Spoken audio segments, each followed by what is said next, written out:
محترمہ کے افکار و نظریات پر کی ہے، ٹھیک ہے نا. میرا اب وہ جنت میں جائے گی یا دوزخ میں، مجھ سے فتویٰ لینے کی بجائے بہتر آپ قرآن پاک سے پوچھ لیں. تو میں آپ کو 2 چیزیں سجیسٹ کرتا ہوں ایز اے ہوم ورک. آپ جب گھر جائیں، اگر آپ پورا قرآن پاک نہیں پڑھ سکتے تو 2 چیزیں آسان سی سجیسٹ کروں گا. ایک سورہ بقرہ پڑھ لیں اور ایک سورہ آل عمران پڑھ لیں، بس. اس کی روشنی میں اس کو خود ایویلویٹ کر لیں، کیونکہ میں فتویٰ دینے کی پوزیشن میں نہیں ہوں. میں آپ کو یہ گائیڈ کر سکتا ہوں کہ قرآن کچھ ہوم ورک بھی تو لے لیں. جی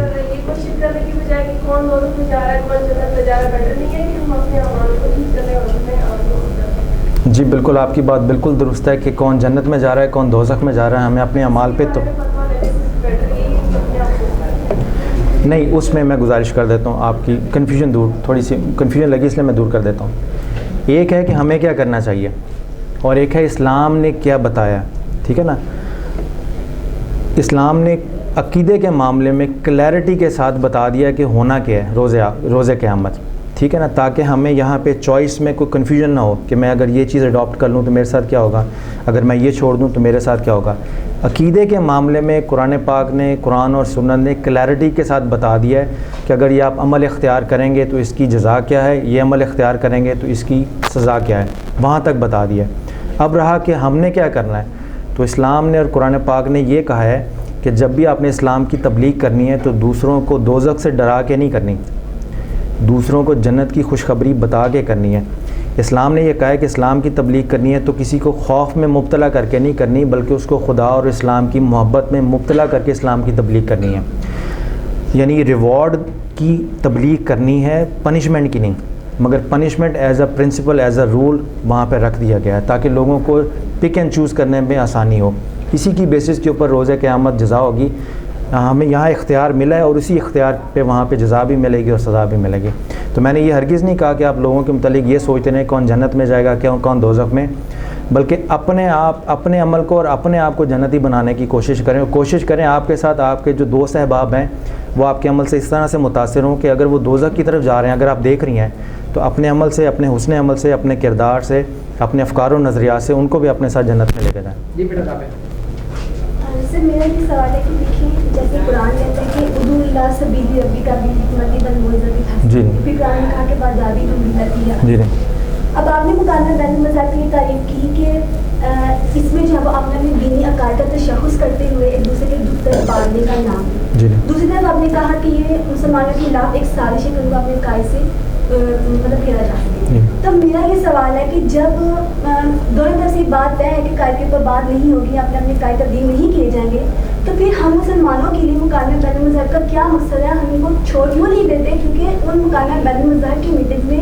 نہ تو کہ کسی کے دکھ درد بانٹ، نہ کسی کی بیمار پرسی کرتے ہیں. تو پھر اس کو کیا مطلب ان کی مکالمہ بین المذاہب کی جو میٹنگ ہے ان کا کیا مقصد تھا؟ تو پھر کوئی مقصد نہیں آ جاتا، ہم اسے چھوڑ کیوں نہیں دیتے؟ جی اچھی بات، ماشاء اللہ. سوال اس کا جواب بڑا سمپل سا ہے کہ مکالمہ بین المذاہب کی یہ جو موومنٹ ہے پاکستان میں، یہ پاکستان سے باہر سے آئی ہے، پاکستان کے اندر سے نہیں نکلی، ٹھیک ہے. نمبر 1 بات. نمبر 2 بات، آپ نے مکالمہ بین المذاہب کو کسی فورن فنڈڈ موومنٹ کا حصہ سمجھ کے سر انجام نہیں دینا، بلکہ اس کی اسلامی تعلیمات میں گنجائش موجود ہے اور اسلام کے اندر اس کی بنیاد ہے. تو مکالمہ بین المذاہب کو آپ اسلامی تعلیمات کا حصہ سمجھ کر کریں تو یہ آپ کا دینی فریضہ بن جائے گا. اس کو اسلامی میں نے کہا تشخص اپنا بنا لیں کہ وہ کون سا عمل ہے جو مکالمے کے اندر رہتے ہوئے آپ کی اسلام کی ساتھ نسبت کو پختہ کرے گا. جہاں تک مکالمہ بین المذاہب کی میٹنگز کا ہو گیا تو 2 طرح کی ہوتی ہیں. میرا 8 سال 9 سال کا تجربہ ہے، میں اس نتیجے پہ پہنچا ہوں کہ یہ پیورلی بزنس ہے اور کچھ نہیں ہے. صحیح. مگر میں یہ کہہ رہا ہوں کہ جو بزنس کرنے والوں نے جس مقدس فریضے کو خراب کیا ہے، ہم اس مقدس فریضے کو اپنے قرآن و سنت کی تعلیمات کی روشنی میں کیوں نہ نئے سرے سے انٹروڈیوس کروائیں. ہمیں مکالمہ بین المذاہب کو اس لیے نہیں پروموٹ کرنا کہ یہ باہر سے فورن فنڈڈ موومنٹ ہے، بلکہ ہمیں یہ بتانا ہے کہ جو چیز آپ ہمیں پڑھا رہے ہیں ہمارے 1400 سال کے دینی عقائد کے حصہ ہے. وہ ہم بحیثیت مسلمان اپنی اسلامی تعلیمات پر عمل کرتے ہوئے مکالمہ بین المذاہب کو کریں گے، ٹھیک ہے نا. ان کے اپنا ایجنڈا ہے، آپ اپنا ایجنڈا ڈیزائن کریں. آپ کے علاقے میں، آپ کے اسکول میں، آپ مثال کے طور پہ یونیورسٹی میں ہیں تو آپ یہاں چاہیں گی پورا ماحول ہو، ٹھیک ہے نا، ایک فرینڈلی انوائرمنٹ ہو جہاں پہ ریسرچ اورینٹیڈ ماحول ہو، تو آپ اسی حوالے سے بھی مکالمہ بین المذاہب کر سکتے ہیں. اور مکالمہ بین المذاہب صرف یہ نہیں ہوتا کہ اسلام ورسز ادر ریلیجن، مکالمہ اس سینس میں بھی ہو سکتا ہے کہ ود ان اسلام، یعنی جینڈر کے مابین بھی ہو سکتا ہے، میل فیمیل پرابلمس کیا ہیں، ٹھیک ہے نا، دیوبندی شیعہ سنی، یہ بھی انٹرفیتھ ڈائلاگ کی ایکٹیویٹیز ہیں. تو ہم اپنے گھر کو بہتر بنائیں، مگر یہ جو انوائرمنٹ ہے کہ جی مکالمہ بین المذاہب کو ہم نے کرنا ہے، اب یہ فیشن کے طور پہ یونیورسٹیز میں ہوتا ہے تاکہ یونیورسٹی والے ہائر اتھارٹیز کو یہ کہہ سکے کہ جی ہمارے ہاں بھی بڑا یہ پروموٹ ہو رہا ہے. مگر یہ ساری باتیں میں نے اس لیے آپ کو بتا دی ہیں کھل کے کہ مکالمہ بین المذاہب کی آڑ میں اپنا عقیدہ، اپنا دینی تشخص خراب نہیں کرنا. وہ جو چیز پروموٹ کرنا چاہ رہے ہیں وہ چیز پروموٹ آپ اپنے اسلامی نقطہ نظر سے بھی تو کر سکتے ہیں نا. بالکل اسی طرح جس طرح حضور صلی اللہ علیہ وسلم ایک صحابی کے گھر تشریف لے گئے تو آپ نے فرمایا یا رسول اللہ یہ میں نے روشن دان بنایا ہے، اس میں سے ہوا آتی ہے. تو آپ نے فرمایا اگر آپ یہ سوچتے کہ اس میں سے اذان کی آواز آتی ہے تو ہوا نے تو آنا ہی تھا. تو حضور صلی اللہ علیہ وسلم نے یہ میسیج دیا کہ کوئی کام سیکولر بیسس پر کرنے کی بجائے بہتر آپ اسلام کو ذہن میں رکھ کے کریں. کام تو ہو ہی جانا ہے مگر اسلام کو ذہن میں رکھ کے کریں گے تو حضور صلی اللہ علیہ وسلم سے اسلام سے آپ کی نسبتیں پختہ ہوتی چلی جائیں گی. عمل سیکولر رکھ کے ذہن میں کریں گے، جیسے انٹرفیتھ ڈائلاگ میں پروموٹ کرتے ہیں کہ آپ کا مذہب پہلے انسانیت بعد میں. تو میں اس سے بھی اختلاف کرتا ہوں کہ انسانیت کی وہ کون سی شک ہے جو اسلامی تعلیمات میں نہیں موجود جس کی وجہ سے آپ کو اسلام کو پیچھے رکھ کے انسانیت کو پروموٹ کرنا پڑ رہا ہے. تو ساری انسانیت اسلام کے اندر ہے. تو آپ انسان کو انسانی حیثیت سے ہینڈل کرنے کی بجائے اپنے پرابلمس کو مکالمہ بین المذاہب کی سیکولر ٹرم میں انوالو کرنے کی بجائے وہی کام، وہی خدمت، وہی شیئرنگ آپ اسلامی تعلیمات اور سیرت اور سنت کو مد نظر رکھ کے بھی کریں گے تو اصل مقصد تو انسان کے کام آنا ہے نا. مگر اصل مقصد سے ہٹا کے جب آپ یہ کہتے ہیں کہ جی ریلیجن کو سائڈ پہ رکھا جائے تو اس کو میں کہتا ہوں یہ اسلام دشمنی والی اپروچ ہے ساری. ایک دو لڑکے بھی جی سر آپ نے ویسے ہم کہتے ہیں بطور مسلمان ہم کہتے ہیں کہ جی کرسچینٹی جو ہے ایک اگر کرسچن ہے وہ اگر اپنے عقائد پر ہے تو ہم کہتے ہیں کہ کرسچن جنت میں نہیں جا سکتا. اگر وہ اپنے عقائد پر پوری طرح سے قائم ہے تو کیا ہم اس لحاظ سے یہ نہیں کہہ رہے کہ وہ ہم اپنے آپ عیسیٰ علیہ السلام کے جو دین تھا اس کو جھٹلا رہے ہیں؟ ہاں جی، اس میں گزارش یہ ہے کہ جب میں نے آپ کو بتایا نا یہ ٹاپک ایسا ہے جس میں ہو سکتا ہے بڑی زیادہ کنفیوژن اور کلیئرٹی کیا ہے. ابھی آج کے جو عیسائی ہیں جو ان کی مذہبی الہامی کتاب ہے بائبل مقدس، اس میں اولڈ ٹیسٹامنٹ ہے، نیو ٹیسٹامنٹ ہے. اور اولڈ ٹیسٹامنٹ میں پہلی جو کتابیں ہیں 5 اس کو وہ توریت بولتے ہیں، ٹھیک ہے. اس کے بعد جو نیو ٹیسٹامنٹ میں پہلی 4 انجیلیں اس کو وہ انجیل عیسیٰ بولتے ہیں. اور اسی طرح زبور بھی ہے. تو ہمارا مسلمانوں کا نقطہ نظر ہے کہ ان تینوں میں سے کوئی ایک بھی وہ نہیں ہے جس کا ذکر قرآن پاک میں ہے، کیونکہ قرآن پاک میں جس توریت، زبور، انجیل کا ذکر ہے اس میں قرآن پاک نے لکھا ہے کہ ان تینوں کتابوں میں حضور صلی اللہ علیہ وسلم کی تشریف آوری اور ان کی آمد کا ذکر ہے. تو جو اصل ہے اس میں حضور صلی اللہ علیہ وسلم کا ذکر بھی ہے. اور اصل مسیحیت پہ، اصل یہودیت پہ اور اصل جو ان کا مذہب ہے الہامی کتابیں ہیں، اگر کوئی سچے دل سے ان پہ عمل کرے گا تو اپنی کتابوں میں حضور صلی اللہ علیہ وسلم کی تعلیمات اور اوصاف پائے گا. تو وہ لا محالہ اپنے کتابوں کے اوپر عمل کرنے کا مطلب یہ ہوگا کہ وہ لا محالہ اسلام کی طرف آئے گا. اس کا چھوٹا سا حوالہ دیتا ہوں. سورہ نساء میں ایک آیت ہے، یہ بار بار آپ دیکھیں گے سورہ آل عمران میں، پورے قرآن میں، کہ یہود و نصارہ کو کہا ہے یہ اپنی کتابوں پہ عمل کریں. تو ایک سوال اٹھا تھا کہ جب قرآن پاک نے خود کہہ دی یہ اپنی کتابوں پر عمل کریں تو پھر ان کو اسلام پہ عمل کرنے کی کیا ضرورت ہے؟ تو اس کا ایک بڑا خوبصورت جواب تفہیم القرآن میں مولانا مودودی نے دیا. وہ کہتے ہیں کہ قرآن جب یہ کہہ رہا ہے کہ اپنی کتابوں پر عمل کرو تو قرآن یہ کہہ رہا ہے کہ تمہاری کتابوں میں جو حضور صلی اللہ علیہ وسلم کی بشارات ہیں اس کو دیکھو، اس پر عمل کرو اور پھر پلٹ کے میری طرف آ جاؤ. تو اسلام نے جب دوسرے مذہب کے ماننے والوں کو، الہامی کتابوں کو جب یہ کہا ہے کہ اپنی کتابوں پر عمل کرو تو مراد یہ ہے کہ اگر تم میری بات نہیں مانتے تو اپنی کتابوں کے ماننے پر ہی میری طرف آ جاؤ، پلٹ کے پھر اسلام کی طرف آنا. آپ جی سر آپ نے کہا کہ جیسے ایک بزنس ہے جی اور ان کے مذہب والے کا اپنا ایجنڈا ہے، تو سر کیا یہ ضروری ہے کہ مذہب والے جو ایک نئی چیز انٹروڈیوس کروائے ہم اس کو قرآن و سنت کے رنگ میں ڈالیں، جبکہ ایک طرح یہ بات طے ہے کہ اس کا نقصان ہمیں زیادہ ہو رہا ہے؟ تو سر اس کا کیا کہیں گے آپ؟ انٹرفیتھ ابھی آپ نے کہا کہ ہمیں چاہیے ہم اپنا ایجنڈا جو ہے وہ اب قرآن و سنت کی روشنی میں اس کو کریں، جبکہ قرآن و سنت کی روشنی میں بھی جب کرنے سے وہ رہے گا بزنس، اس کے کوئی وہ امپیکٹ نہیں ہوگی. اب میں سمجھ گیا. دو چیزیں ہیں. اگر آپ کسی ایسی انٹرفیتھ ڈائلاگ کی میٹنگ میں ہیں جہاں پہ بیٹھنے والوں کو یا آرگنائزرز کو چڑ ہوتی ہے اسلام سے، ایسے کہہ رہے ہیں نا، تو جب آپ اسلامی نقطہ نظر سے بات کریں گی تو ہو سکتا ہے ان کو سننے کو اچھا نہ لگے. تو بولنے میں تو چلو آپ اپنے اوپر یہ کہہ سکتے ہیں پابندی لگا لیں آپ بات نہیں کرنی, مگر ذہن میں اسلام رکھنے پہ تو پابندی کسی نے نہیں لگائی نا. تو آپ اپنے دل میں اپنے ذہن میں تو وہی عمل جو دیکھنے والے کو سیکولر لگ رہا ہے, جب آپ دل میں اسلام اور قرآن و سنت کا ذہن میں رکھیں گی تو وہ عمل آپ کو اسلام کے ساتھ اٹیچ کر دے گا. نمبر 1 بات. نمبر 2 بات, جو آپ کو بزنس میٹنگز لگتی ہیں, ایک دفعہ جائیں گی 2 دفعہ جائیں گے, آپ کو پتہ چل جائے گا کہ یہ بزنس مائنڈ کا ہے. جو لوگ بزنس مائنڈیڈ نہیں ہے وہ میٹنگز کم کریں گے اور خدمت کا کام فیلڈ میں زیادہ کریں گے. دس از واٹ آئی مین.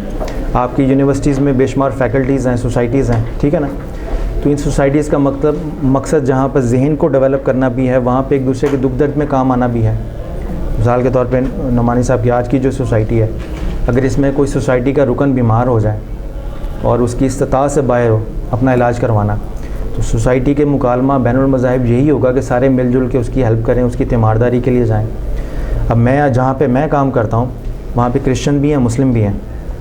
تو ہم نے کیا کیا ہوا ہے کہ مکالمہ بین المذاہب پڑھانے کی بجائے ہم نے وہاں پریکٹس کیا ہوا ہے کہ کوئی بھی آدمی, خواہ وہ کرسچن ہے خواہ وہ مسلمان ہے, اگر وہ بیمار ہو جاتا ہے تو ہم فوری سے پہلے اس کے گھر پہنچتے ہیں, اس کو ہاسپٹل میں لے کے جاتے ہیں, اور جب تک اس کی فنڈنگ یا اس کے علاج کے پیسے آفیشلی اپروو نہیں ہوتے ہم آپس میں ارینج کر کے اس کی جان پہلے بچا دیتے ہیں. ہمارا مقصد بندے کو بچانا ہوتا ہے, اس لیے نہیں کہ بندہ بعد میں شکر گزار ہو, اس لیے کہ ہم جس کو ذہن میں رکھ کے اس کی مدد کر رہے ہیں اس کی فیوز و برکات سے ہم مستفیض ہوں. تو بحیثیت مسلمان, جیسے آپ نے کہا مسلمان وہ ہے جس کے ہاتھ اور زبان سے دوسرے لوگ محفوظ رہیں. تو ایک تو ہے مسلمان ہونا اور پھر ایک ہے مومن ہونا اور پھر محسن ہونا. تو اس میں بھی کیٹیگریز ہیں اعمال کے حوالے سے. تو جہاں آپ دیکھیں مکالمہ بین المذاہب ایک بزنس کی ہے, اس سے ہٹ جائیں, آپ اپنے لیول پہ ڈیولپ کر لیں. ایک آدمی اپنی انفرادی حیثیت میں بھی مکالمہ بین المذاہب کر سکتا ہے. اگر آپ اپنی استطاعت کے مطابق کسی کی ہیلپ کر دیں تو وہ بھی مکالمہ بین المذاہب ہی ہے. صرف اگر آپ اس کی ڈیفینیشن ذہن میں رکھ لیں کہ اگر ایک دوسرے کے دکھ درد میں کام آنا ہے, ایک دوسرے کی خوشیاں بانٹنی ہیں. اگر کسی کی شادی ہے نان مسلم بھائی کی یا بہن کی, اور آپ اس کی شادی میں جا کے اس کے ساتھ اس کی خوشی میں شریک ہوتے ہیں, جیسے کرسمس کا ہے, اکثر سوال کرتے ہیں یہ مبارکباد نہیں دینی چاہیے. تو میرا نقطہ نظر یہ ہے کہ کرسمس آپ نے کرسچن فیتھ کو ذہن میں رکھ کے مبارکباد نہیں دینی, وہ ان کا عقیدہ ہے. جب آپ ان کے فیتھ کو ذہن میں رکھ کے مبارکباد دیں گے تو وہ ڈیفینیٹلی آپ اپنی مذہبی حدوں سے نکل رہے ہیں. آپ اس سینس میں مبارکباد تو دے سکتے ہیں نا کہ وہ حضرت عیسیٰ علیہ السلام کی پیدائش کا دن ہے. تو حضرت عیسیٰ علیہ السلام کی پیدائش مسلمان کے لیے کب سے قابل افسوس ہو گئی؟ آپ مبارکباد دے دیں حضرت عیسیٰ علیہ السلام کی پیدائش کا, مگر ان کی کرسمس کی جو مذہبی رسومات ہے اس میں شامل نہ ہو, کیونکہ وہ ان کی مذہبی عقیدے کے ہیں, وہ آپ کے violation of your religious faith ہے. تو آپ ایک کسی کی خوشی میں شریک ہونے کے لیے تو مبارکباد دے سکتے ہیں. میں بات سمجھا آپ کی, جی درمیان میں کچھ نہیں بھی رہا یہاں پہ کہ مکالمہ بین المذاہب جو ہے خود اصطلاح جو ہے اپنی ماہیت کے اندر یہ غلط ہے, کیونکہ مذاہب کے درمیان تو مکالمہ نہیں ہوتا, کوئی مذہب چھوڑنے کے لیے تیار نہیں. اسلام نے کہا جی مجھے جو سمجھ آیا کہ تہذیبی اقدار کو یا ایک دوسرے کے ساتھ یعنی رواداری کے حوالے سے کچھ فروغ دینے کے لیے کچھ آپس میں بات چیت کی جائے. بالکل تہذیبوں کے درمیان مکالمہ کہہ سکتے ہیں, یعنی عنوان کے لحاظ سے مکالمہ بین المذاہب جو ہے تو مذہب کا تو نہیں آپس میں مکالمہ جائے, کیونکہ ایک جو بھی مذہب سے تعلق رکھتا ہے وہ ایک مضبوط عقیدہ رکھتا ہے, اور کوئی بھی مکالمہ بین المذاہب میں اس غرض سے شریک بھی نہیں ہوتا کہ وہ اپنا دین چھوڑے گا. جی یعنی آپ کہنا یہ چاہتے ہیں کہ یہ کوئی آپس میں مل جل کر رہنے کے لیے کچھ رواداری کو فروغ ملے اور آپس میں ٹالرنس ایگزیکٹ, یعنی دو مذہب کے ماننے والے ایک ہی جگہ پر آپس میں ایک دوسرے کی حدوں کا احترام کرتے ہوئے کیسے رہ سکتے ہیں. مکالمہ بین المذاہب میرے نزدیک یہ ہے. اس کے علاوہ جب بھی آپ دیکھیں گے جب کسی کے مذہب میں دائرے میں انٹر ہوں گے تو یا آپ اپنے مذہب کی وائلیشن کر رہے ہیں یا اس کے مذہب کو خراب کرنے کی کوشش کر رہے ہیں. یہی بنیادی فساد ہے جس کی وجہ سے مکالمہ بین المذاہب کی موومنٹ ڈیولپ ہوئی ہے. ہم نے جس کی وجہ سے یہ ڈیولپ ہوئی ہے اسی کو ہی بیچ میں لا کے بیڑا گرک کر دیا. اس لیے آپ اکثر دیکھیں گے. اور دوسری دلچسپ بات, مکالمہ بین المذاہب کا میں نے کہا کہ یہ بزنس ہے. آپ اس میں اکثر سپیکر ایسے دیکھیں گے جن کو اسلام کی بھی سمجھ نہیں ہے, این جی او موومنٹ سے آئے ہیں, سوشلی ایکسپرٹ ہیں, ہیومن رائٹس پہ کام کیا ہوا ہے, مذہب بیزار لوگ ہوں گے جو مکالمہ بین المذاہب پہ کام کر رہے ہیں. تو وہ ٹھیک کیا کریں گے, وہ بذات خود خرابی ہیں. ادھر ایک بچہ آخری بات ماشاء اللہ, یہ اصل میں نبی اکرم صلی اللہ علیہ وسلم کے زمانے میں جب کفار آئے انہوں نے پیش کیا کہ آپ اگر ہم سے مال و متاع لے لیں مگر کوئی بادشاہت لے لیں جی لیکن اس کے ساتھ ہمارے بتوں کا بھی کچھ تھوڑا سا خیال کریں ان کو تو آپ لوگوں کو فرمایا تھا کہ میں تو وہی کہوں گا جس کا مجھے میرا اللہ حکم ہے. لہٰذا یہ جو مذاہب کے درمیان ہم آہنگی ہے اس کے مقابلے میں پہلے کلیش آف سیولائزیشن آیا جی ٹھیک ہے. اس کے بعد یہ اب انہوں نے کہا اس طرف آدمی اس طرح سے. دوسری رہی بات کہ قرآن مجید قرآن حمید کا ترجمہ کرنے والے وہ لوگ تھے جنہوں نے ڈرتے ڈرتے صرف محض انسانوں کو سمجھانے کے لیے یہ کام کیا اور انہوں نے اس میں ایک رتی برابر بھی اس میں خود تبدیلی نہیں کر سکتے. اور باقی کافر کو بھی اگر امن ملا تو زیر اطاعت محمد رسول اللہ صلی اللہ علیہ وسلم کے آگے ملا. یہ کوئی دنیا کی تہذیب کوئی دنیا کا عام دنیا کا روادار یہ دکھا نہیں سکتا. ایک چھوٹی سی مثال وقت آپ نہیں وقت نہیں ہے بس ٹھیک آپ کا کمنٹ ہے یہ سوال ہی. اچھا اس میں صرف ایڈ کر دوں گا آپ کے صرف نہیں ہے جمعہ ابھی نہیں بیٹے میں پلا کے ہم نے جمعہ پڑھنا ہے. صرف ایک آخری بات میں کر دیتا ہوں. وہ ان کی گفتگو سے ایک اچھا میرے ذہن میں نکتہ آیا کہ مکالمہ بین مذاہب کے درمیان ہم آہنگی پیدا کرنا نہیں ہے بلکہ ان کے ماننے والوں میں ہم آہنگی پیدا کرنا. بہت شکریہ.